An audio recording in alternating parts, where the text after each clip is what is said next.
22년도 지속된 하락장 속에서 과연 산타의 선물이냐 크리스마스의 악몽이냐, 오늘 영상을 통해 그 기준점을 공개하도록 하겠습니다. FOMC 회의를 기다리신 분들이 은근히 많아요. 근데 저는 오늘 이 얘기를 드리겠습니다.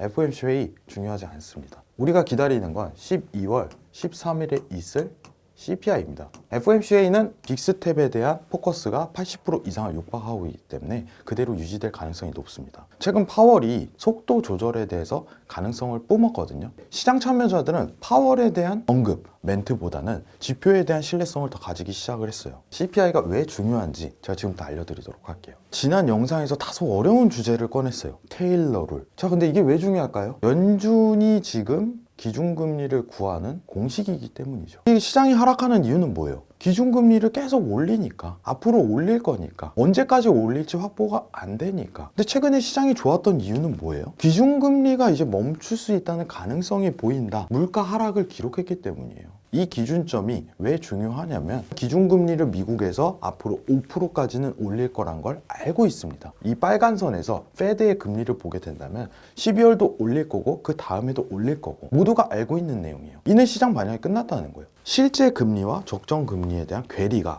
어느 정도로 산출이 되겠다는 최종 공식이 나오겠죠. 그게 최종 금리입니다. 적정 금리에 대한 수준은 지금 6%에서 7% 사이를 기록하고 있습니다. 지금 미국에서 보고 있는 시각은 5%에서 5.25% 보고 있어요. 시장이 상승했었던 이유는 물가가 내려가니 적정 금리가 내려가고 있다는 신호가 발견되기 때문에 긍정적으로 해석하고 있는 겁니다. 적정 금리가 하방을 기록하고 실제 기준금리가 올라가게 된다면 그 괴리가 좁혀지면서 최종 금리가 발견되고 시장은 저점을 기록하는 겁니다. 물가가 내려가고 있다는 신호만 확인된다면 최종 금리를 먼저 알 수 있고 방향성을 확보할 수 있다는 겁니다. 자, 첫 번째 매수 시나리오입니다. 우리는 산타의 선물을 받기 전, 시장이 상승을 견인하기 전 매수를 우리가 봐야 되는 시점이 어떻게 발현이 되는지 설명을 드리도록 할게요. 실업률 지표는 올라가게 되고 물가는 낮아졌죠. 적정 금리에 대한 부분이 이 화살표처럼 좌하방을 찍으면서 우리가 시장을 상승 견인을 할 수 있었던 이유가 돼요. 시장은 지금 굉장히 긍정적이거든요.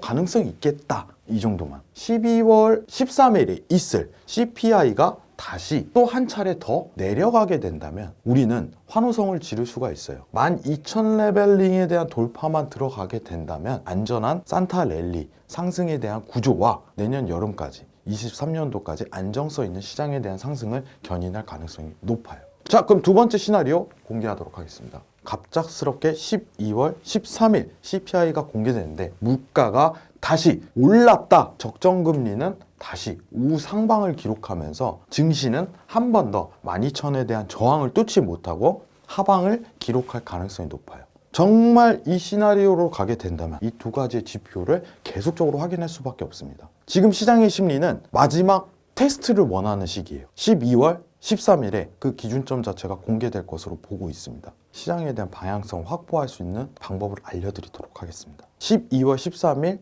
이전에 앞으로 시장은 올라갈 거야, 떨어질 거야, 이 방향성은 확보하지 마시길 바랍니다. 12월 FOMC 회의가 그 기준점이 절대 되지 않는다는 점, 정확히 12월 13일에 그 방향성이 확보되니 물가가 낮아지는 현상만 펼쳐지면은 올해 말까지 매수에 대한 랠리 포인트를 보시는 걸 권유드리고, 만약에 예상치보다 올라가는 상황이 연출된다면 시장에 대해서 매도를 집중적으로 공략하시는 상황으로 연출하시기 바랍니다.